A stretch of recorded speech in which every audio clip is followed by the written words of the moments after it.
వారణాసి శివయ్యపై ఆనా, నీ అమ్మను, నీ అబ్బను, నీ అక్కను, నీ చెల్లిని, నీ అన్నను, నీ తమ్ముణ్ణి, నీ బావను, నీ బావమరిదిని, అందరినీ చంపేస్తాను.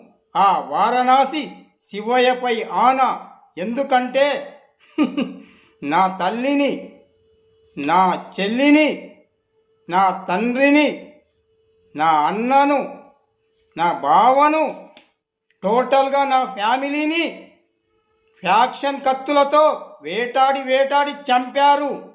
అందుకని మీరు వారణాసిలో అడుగు పెట్టగానే మీ అందరినీ ఆ శివయ్యకు రక్తాభిషేకం చేస్తాను రా. ఏమనుకున్నారు నా కొడకల్లారా?